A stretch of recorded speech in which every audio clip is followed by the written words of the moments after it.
The CBS Radio Mystery Theater presents...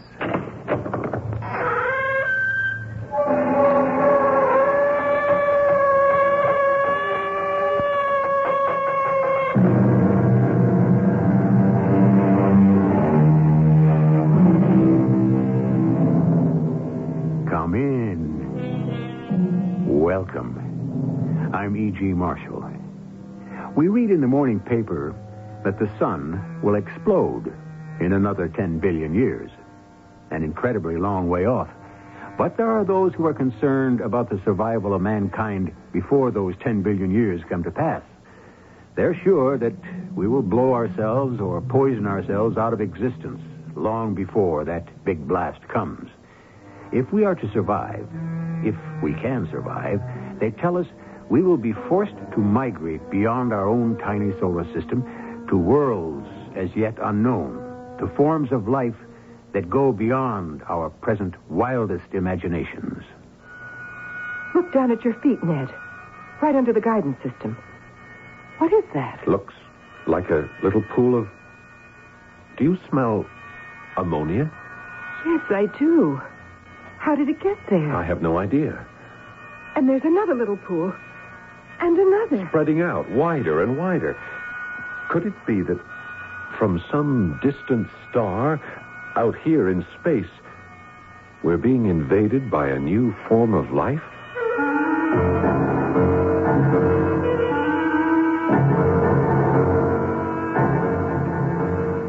Our mystery drama, Ocean of Emptiness, was written especially for the Mystery Theater by Arnold Moss. It stars Paul Hecht and Terry Keane. I'll be back shortly with Act One.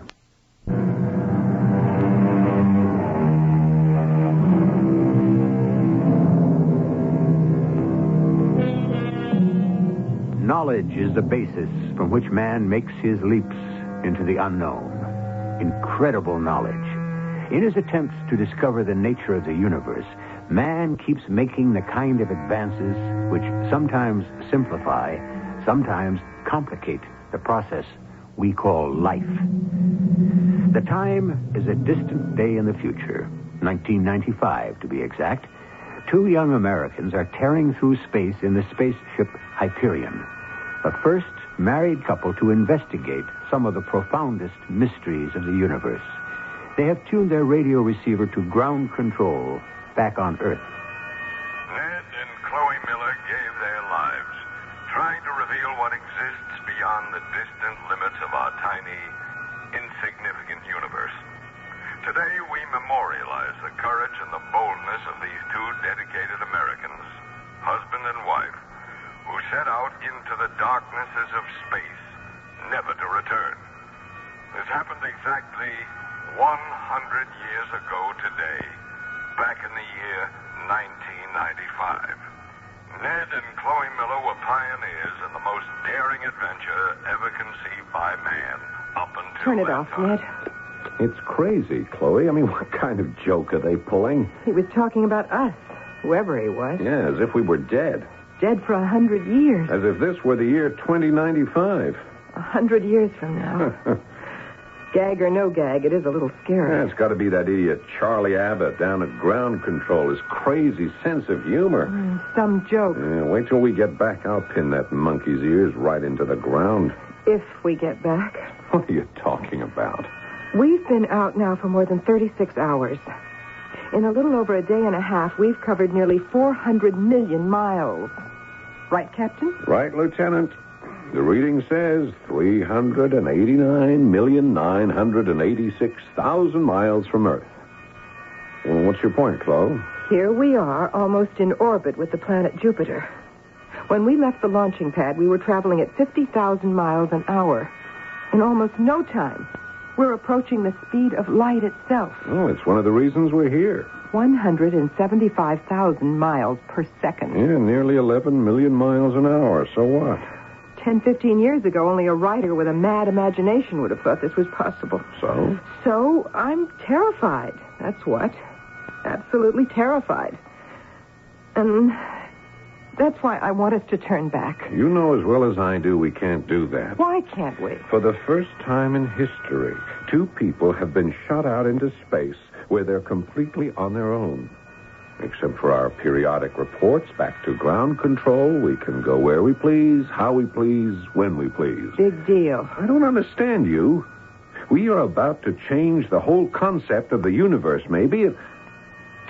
Oh, Chloe, what's wrong with you? Not a thing. Look, we're piling up firsts, one right after the other. The first man and wife in space. The first humans to travel in the gravitational pull of other planets. The first manned flight to the last outposts of the solar system. I know, Ned. I can recite them all backwards.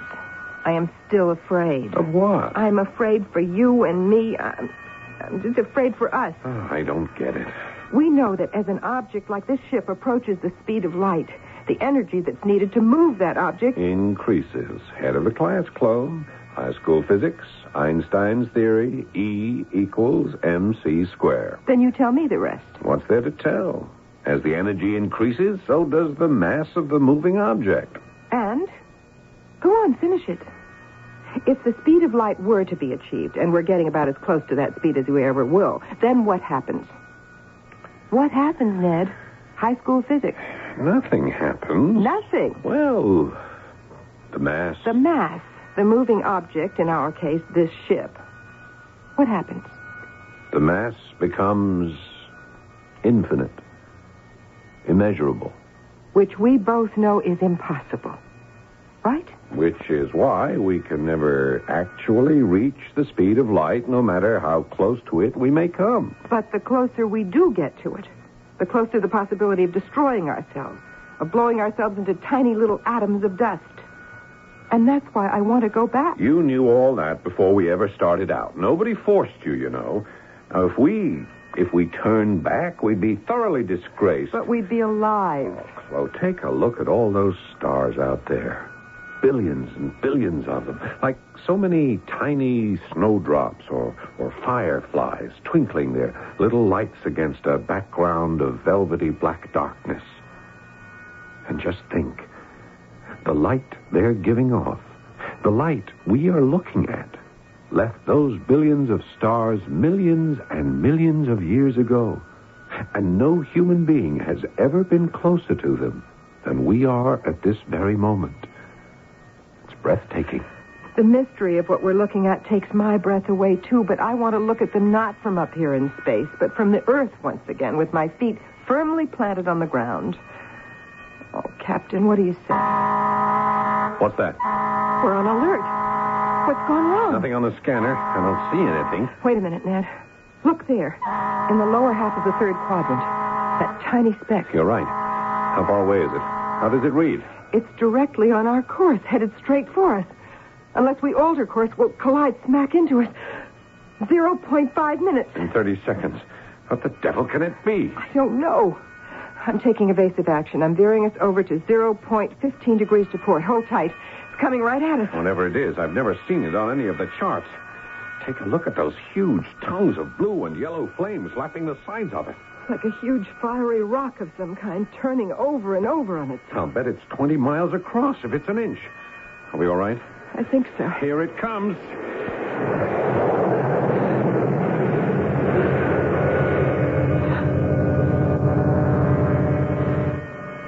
That was close. Much too close. What do you make of it? I'm not sure. Hand me those color photos of Jupiter that Voyagers 1 and 2 sent back in 1979. You know, the ones where they discovered Jupiter's 14th moon? Here you are. There are the star maps, too. Well, as I see it, there are two possibilities. Either way, I think we've really got something. Look at this. On the photos. That little dot? That's no little dot, Chloe. That could be the thing that nearly blew us into eternity. And if I'm right... If you're right... We'll have discovered what we've been looking for years. The fastest moving natural satellite of a planet on the whole solar system. You mean... I mean the 15th moon of the planet Jupiter. The findings back in 79 always held out the promise of an additional moon. And that alone would make this project something pretty wonderful. Yeah, we could call it Chloe. After you, dear. But you just said either way we've got something. What did you mean by either way? If by some chance I'm wrong, and it's not another moon... Then we could be in for some trouble. Real trouble. What are you thinking? That there's the possibility of it being an interloper. A barbarian power of some kind from some other galaxy trying to invade the solar system. An alien force that for some reason is bent on destroying us.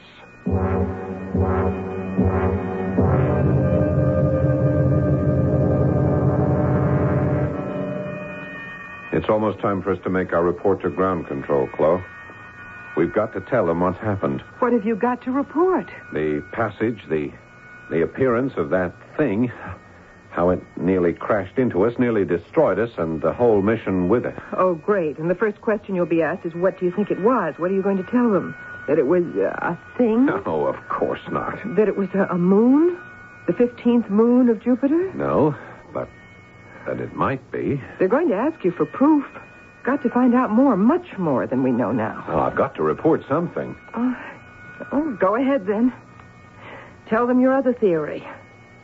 Tell them that it could be a weird ship of some kind from some crazy galactic system. Tell them it was probably propelled by some odd, misshapen little monsters looking desperately to immigrate from their tiny star 1 billion miles from Earth onto one of our sad little planets.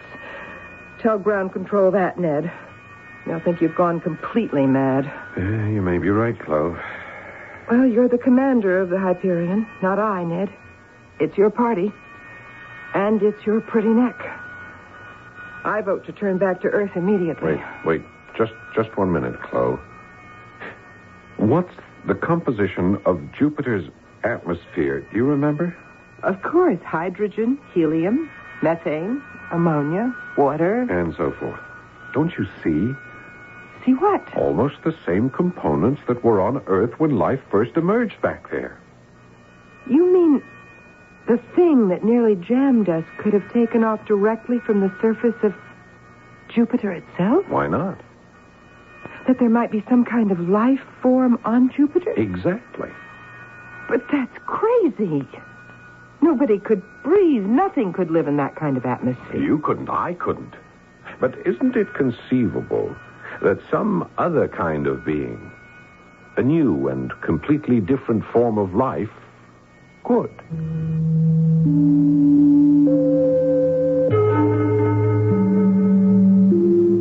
A great English poet, 200 years ago, had high praise for the man who, through vast immensity, can observe what other planets circle round the suns, what varied being peoples every star.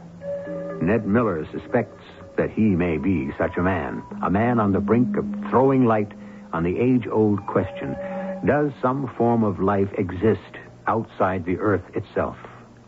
More when we return shortly with Act 2.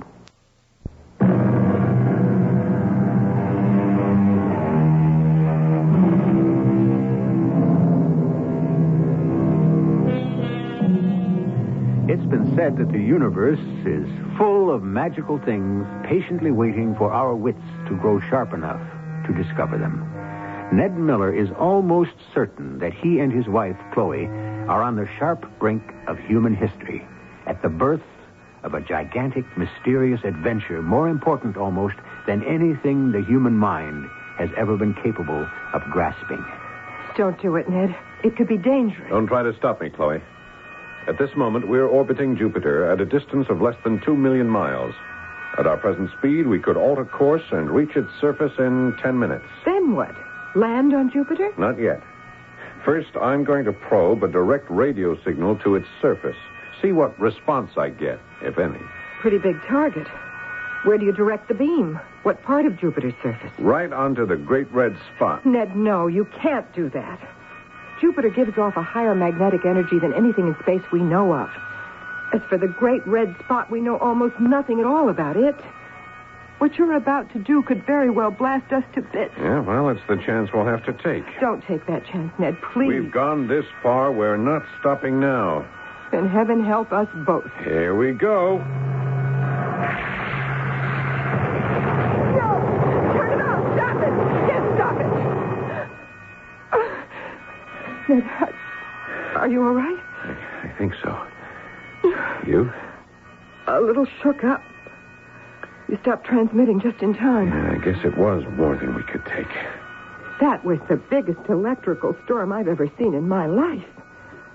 The bolts of lightning, the balls of orange flame. Yeah, we could never get through that circle of energy, even when I changed frequencies. We came close to overloading every one of our circuits. Ned, look at me. No, please don't turn away. Look at me. What's wrong now? I don't know. Something funny is happening to you. Something I don't understand. Like what? Like those gray streaks in your hair, the ones I'm so fond of. The streaks you say make me look so handsome, so distinguished, so mature? Ned, they're not there. They're gone. What are you talking about? Here, look in the mirror. Mm-hmm. And the scar on your cheek? From the accident years ago. It's not there either. It's gone, too. And you look 5 years younger than you did a few minutes ago. Hand me the mirror. Those lines under my eyes. They're gone. I look the way I did a couple of years back, too. What is happening? I'm not sure.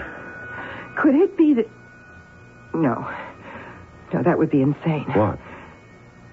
When we travel as close to the speed of light as we are now, we're into a whole new concept of time, of space, in which common sense has almost no experience. Right? Well, we both know that. It just could be that... Ned, look at your wristwatch. What time do you have? Well, back on Earth, the time should be... The second hand of your watch. Look at it.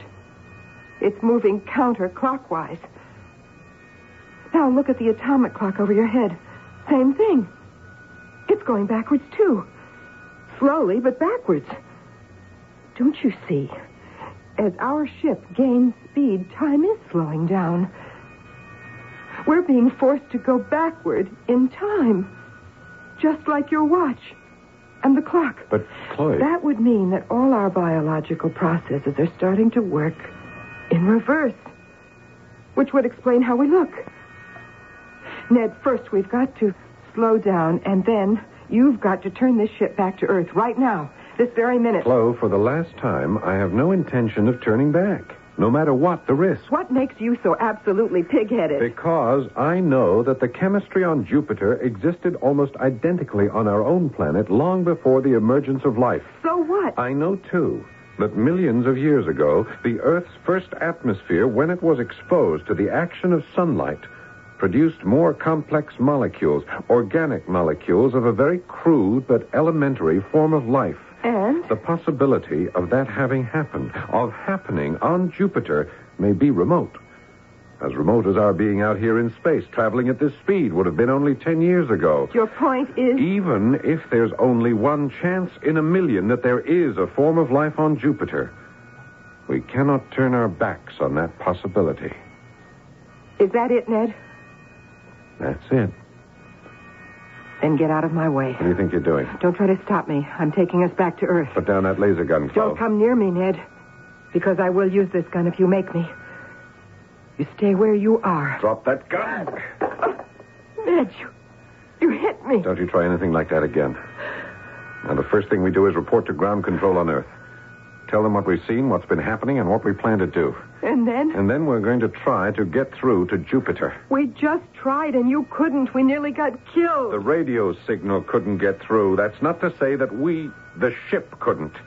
You mean you're going to stop circling Jupiter and try to get the ship past that fantastic magnetic field? We'll be vaporized into cinders. Remember that line in Shakespeare's Macbeth? I dare do all that may become a man who dares do more is none. Get ground control on the sensor.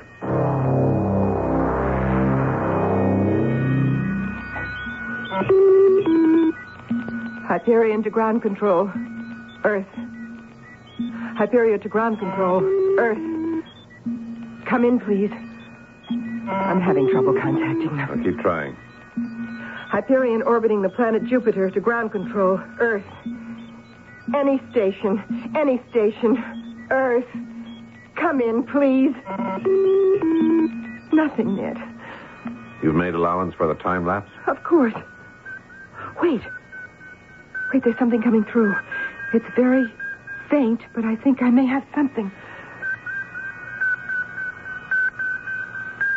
What do you make of that? Quiet, Ned. I want to hear this. Try another I wavelength. already have. Here it comes again. What is it? I haven't the slightest idea. It's certainly not ground control. That couldn't possibly be Earth. Wait a minute. Those lights out there. Like the 4th of July. Where are they coming from? Shining right into our eyes. They're trying to blind us. What in heaven's name is causing that? Take a look out of the starboard portal. I don't believe it. You were right.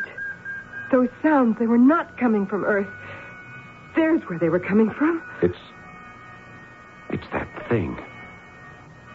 It's come back again. That big flaming rock. Whatever it is, it's still after us. Spitting its flames all over the place. Veer over to port, Chloe. Okay.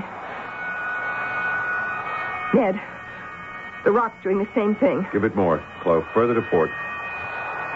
No, it doesn't seem to make any difference. And take it to starboard. You see, there's the same number of degrees that we do, in the same direction. Put us into reverse. Back off from it, and whatever you do, maintain speed. We're in reverse. But the distance between us remains the same. No. I'm wrong. It's coming closer. We're acting like a magnet, drawing it to us. Chloe, that's no rock. That's a vessel. A ship of some kind. But from where? There's that signal again. I have an idea. What? Look, if it were out to destroy us, it would have done so by this time. Instead, it keeps following every move we make. What are you getting at? Whatever it is, I think it may not be out to destroy us at all. You think maybe they're trying to communicate with us? That's my guess. There they go again. Same signal. Turn on the decoding system, Chloe. It should decode whatever it is they're trying to say to us. Translate it into something we can understand.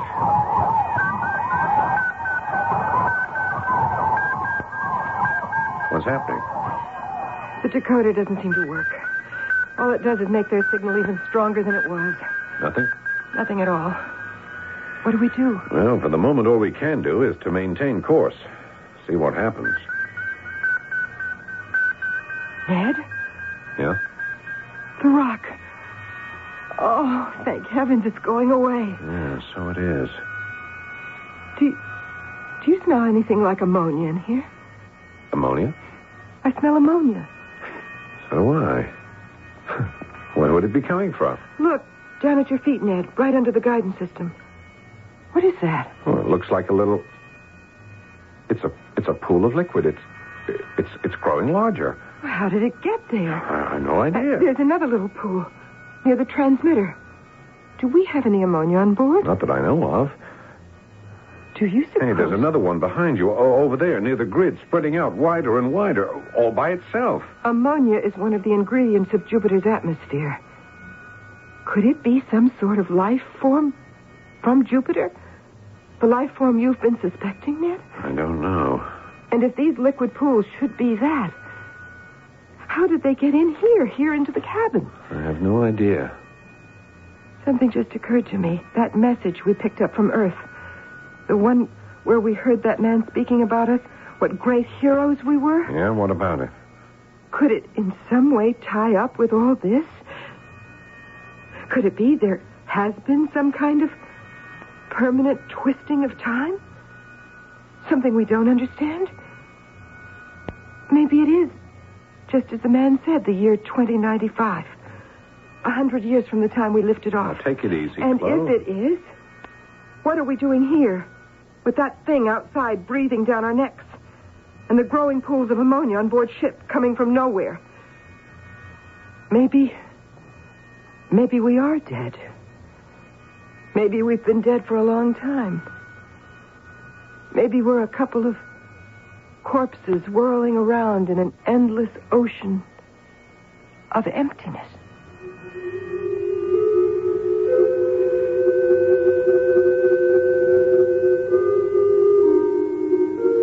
Where do ideas originate?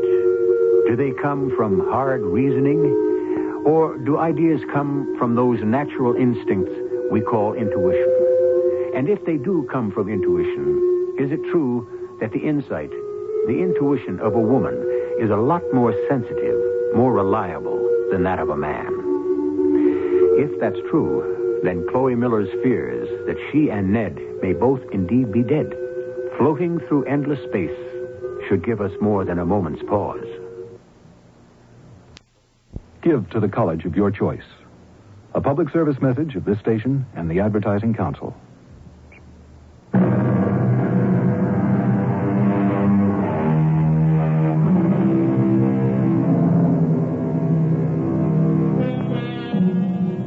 There are people who are convinced that we children of the earth may be about ready to reach maturity in the great universe that lies beyond the tiny worlds we know of. And when this happens, they say, it's altogether probable that a new species of life will break out of its present physical bonds and become free and independent in the universe. But we're getting a little ahead of ourselves. We just heard Chloe Miller say to her husband as they hurtled through space, Maybe we are dead. Maybe we've been dead for a long time. Maybe we're a couple of corpses whirling around in an endless ocean of emptiness, just behaving as if we were alive. Chloe, I've changed my mind. We are turning back. Back to Earth. Oh, Ned, thank you. Oh, thank you. You don't know how happy that makes me. Oh, would you like to know why? The only thing that matters is that we're going back. It's because, well, now I'm afraid. Ned, you know I wasn't really serious about that laser gun. I would never have used it. Yeah. It's a little more than that. I don't follow. For the past few hours, your fears have been building one right after the other. The fear of being vaporized in space because of our speed. The enormous fear of that thing that's still out there somewhere. The fear of my wanting to try to make an actual encounter to land on Jupiter. And then... Yes? Now look at me, Chloe. The silver streaks in my hair. The scar on my cheek, they're where they've always been. But they did disappear. We both saw it. Yeah, they went away only for a minute or two. And I think I know why. Look at the atomic clock over your head. Which way is the second hand moving? The way it should, but... It wasn't before, Ned. I swear to you it was moving backwards. And suppose it was. What are you trying to tell me? That I'm not responsible for what I see or do? That's not what I'm talking about. Then what are you talking about? Because only one of us can be right. No, we're both right. We must have penetrated some kind of weird time pocket, like an air pocket in which time and our life processes were, in fact, working in reverse. But we're out of that now. And things are normal once again. Normal? Are there pools of liquid down there at your feet, or aren't there? Is that smell of ammonia normal? Or is all this something that will be gone in a minute or two? No, the pools are there. The pools are real. Then maybe I'm not quite as irresponsible as you make me seem. We're going back. Once we leave Jupiter's orbit, we should be back on Earth in, 38 hours. Roughly. Yeah. What's our course? According to the grid reading, it looks as if... Wait a minute. What is it? The reading on the Omicron activator, it should be 108. Instead, it's at 0. It's gone dead. And the grid is blank. Yeah, what's gone wrong? Ned, do you think that the pools of ammonia, or whatever they are, do you think they might have done something to the ship's mechanism? Otherwise, there's no reason for this malfunction. Well, what could they have done? Shh. Keep your voice down. They may hear us. What? They may understand. What are you doing with that fire extinguisher? The liquid carbon dioxide in the extinguisher. Maybe it'll work on them. What in heaven's name? This carbon dioxide may at least neutralize those things that are spreading all over the cabin floor. There. Look at it, Ned. It's shrinking. Look, it's getting smaller and smaller. Now, this one over here. And there. Whoa. Hey, they're just about gone. Look, Ned. The grid is working again. And the Omicron activator is where it should be. Then they were causing the mechanism's malfunction. But how? The thing is, they're gone. Now, let's get this ship moving to where we want. To where we really belong. While we still can.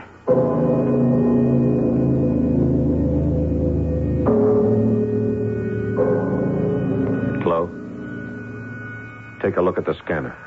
Oh, you can actually begin to see Mother Earth. Everything's just as it should be. Except for one thing. Which is? Are we 100% sure that is Earth? Well, that's a silly question. What else could it be? I'm not sure. I have the oddest feeling. It's still far off. Double the intensity on your scope and take another look. Uh-huh. Yeah, there's just the one moon. More than half the surface appears to be water. Plenty of oxygen in the atmosphere, and yet... What are you worried about? I can't say. There's something strange and unfamiliar about it. I mean, look at that thick, orange-colored smog sitting on top of everything. Ned, you're tired. The strain's been a little too much. Yeah, for both of us. We'll be arriving in no time at all.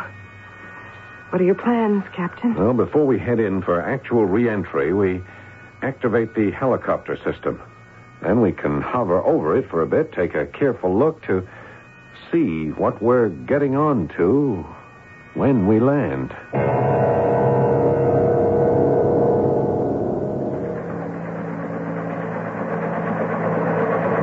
Ground speed, Flo. 72 miles an hour. Chopper system. Everything A-okay.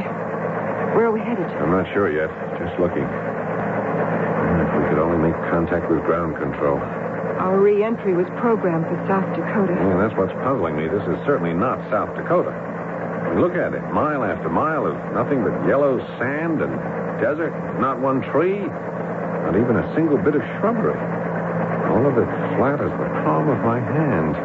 Where are we? Your guess is as good as mine. Well, then keep going. After all, we have made it back to Earth. Ned? Look, up ahead. Those are mountains, aren't they? Rising out of the flatland? Yeah, so they are. Let's head toward them. Meantime, I'll go over the ground charts again. Try to find some sort of a clue. Wait a minute. What's that? Down there, over to the right. I've never seen anything like it. Like a tremendous plastic bubble. Yeah. An enormous sheet of film covering the mountains.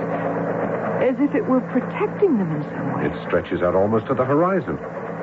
Let's go down, take a look, see what it is.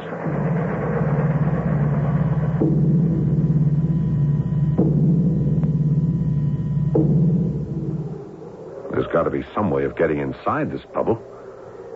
Wherever we go, it's sealed tight. No hint of an opening. Are we so sure that we want to get inside? Well, why not? Hey, how did that happen? It opened by itself. A panel of some kind. It just slid open. Do we go in? Follow me. The panel. It slid closed behind us. Ned. I don't believe it. Look. Look at all that lush green vegetation. And the flowers. Varieties and colors I've never seen before. Such fantastic shapes. Chloe, look up there. At the top of the mountain. Where? Straight up. How could I have missed them? That's Mount Rushmore. Hey, that's the head of George Washington carved into the rock. Isn't that Lincoln and Jefferson? And Teddy Roosevelt. The features are all worn away. We're in South Dakota, all right. No doubt of that.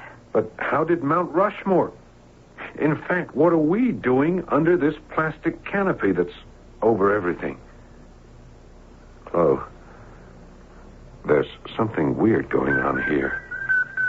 Oh, no. No, not that. That same signal. Ned, turn around. Hey, are those people coming down that path from those caves up there? There are 6 of them. What are they? They look like human beings, but they're all bald and their skin is like parchment. They all look alike. And they're so old. So terribly, terribly ancient. They walk as if they were asleep or dead. They've stopped. That one, do you see? He's coming from behind the others. He's coming closer to us. He's the only one who looks different from the rest of them. He has a big shock of white, uncombed hair. Be quiet. I think he's trying to say something to us. His lips are moving. Who are you? I'm Ned Miller. This is my wife, Chloe. How do you do? You look familiar. Have we ever met before? I think not. I hope you were not too alarmed by your journey here. You know where you are? Our point of re-entry was programmed for South Dakota. I am so sorry. This is not, how do you say it, South Dakota? You are welcome, my young friends, but you are strangers to us. Sir, exactly where are we and who are you? We are of a world you never knew, people you never dreamed of. May I ask, sir, who you are? The oldest of us all. How old are you? I cannot remember exactly. 1 year has become so little different from any other. Yes, well, that's not so for us. This year is especially important for my wife and me. Yes, 1995 is a year we're not apt to forget. 1995? Well, you are mistaken. This is not 1995. Oh, it has to be. We left the Earth only a couple of days ago. The present year, reckoned by the primitive calendar your people used more than 5,000 years ago, is 6998. 6,998. But how could that be? Oh, it is so simple.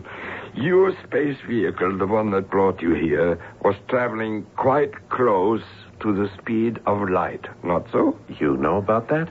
You could travel between any 2 places, from that Earth of yours, for example, to some very far-off star, in a conveniently short period of time as measured on your vehicle.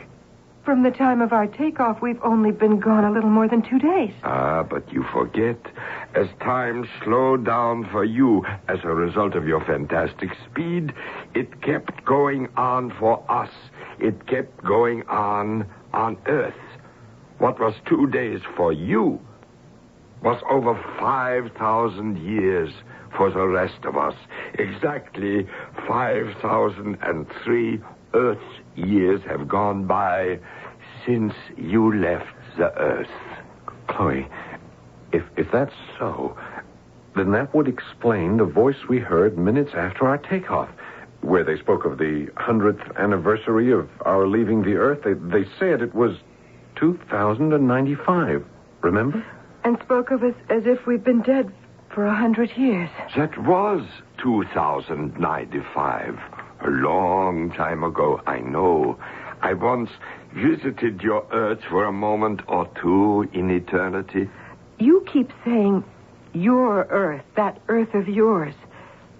If that isn't Mount Rushmore up there, what are those 4 heads carved into the rocks? Well, they are the heads of the 4 scientists who are supposed to have made the greatest contributions to the universe in the past 5 millennia. The features are almost worn away by the ravages of time. Then I ask again, who are you? And how did we get here? You are here because we wanted you here. You thought you were returning to your own little planet, but It was quite a simple matter for us to alter your course in space. You mean all those things that were happening to us out there? We made them happen. But why? Because we were curious to investigate an unusual species of life that has become almost totally extinct in the universe. A species called the human race. You're talking about the two of us. Exactly. Sir, you must permit us to return to Earth. Return? There is no longer any Earth. Your people destroyed it. You fouled the world with air you could not breathe, with water you could not drink, with food that poisoned you. Some of you had the good sense to emigrate here. But then the same thing began to happen. So we built this bubble, as you call it, as our protection against you. And you, sir? I have lived in many places, in different universes, at many, many different times. You see, I have almost learned the great secret of immortality, of life without ends. Now, you must excuse me, please. I have grown a little tired. Make yourselves comfortable. My friends will take care of all your wants. Sir, one last question. Yes. Just who are you? Your name? A simple mathematician and an amateur violinist. My name? Albert Einstein. Albert. Albert Einstein. Mr. Miller, Mrs. Miller, Ned, Chloe, I bid you both a very pleasant welcome.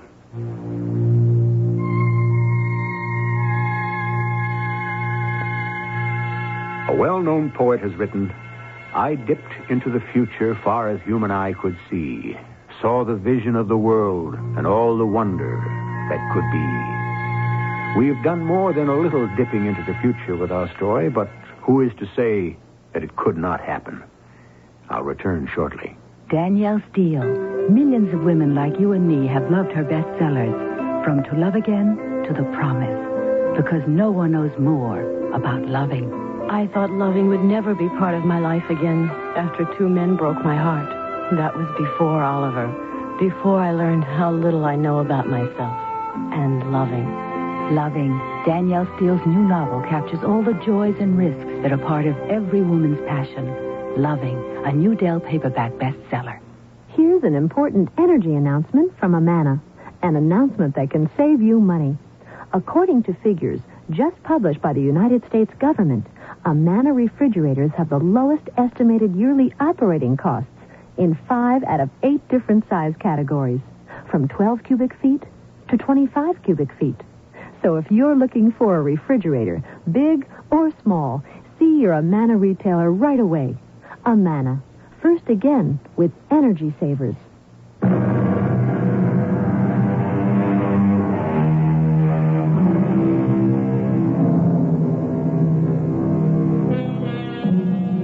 Interesting footnote. Albert Einstein was not, is not, if you please, an extraterrestrial living on some far-off star who designed to spend a minute or two of his time on Earth. That, of course, is no more than a figment of our writer's imagination. But the element of an incredibly huge time warp, the tremendous difference between the time of an object traveling close to the speed of light and the time back on Earth, is not the product of a writer's fantasies, but absolute, proven, scientific fact. A fact which we owe to Dr. Albert Einstein. Our cast included Paul Hecht, Terry Keane, and Arnold Moss. The entire production was under the direction of Hyman Brown. And now, a preview of our next tale. I want you to sponsor me. Sponsor you? Why? I am carrying your work forward. You are denying everything I ever held to be true. But I'm building on your foundation. You'll discredit me. Your place is secure. But now you must yield to men who have gone beyond you. It happens to all great discoverers. Darwin, Freud, Einstein. Yes, but not yet. Not now. Not this year. Wait till I'm dead. Professor! This dagger destroys me. This bronze-bladed dagger destroys me. Why did you have to find it? Because it was there. Why did you have to bring it here and show it to me? Because I wanted you to be the first to know. The first to know that I'm disgraced? Professor, that isn't true. I could kill you. What are you saying? I could kill you with this dagger. I could kill you. This is E.G. Marshall inviting you to return to our Mystery Theater for another adventure in the macabre. Until next time, pleasant dreams.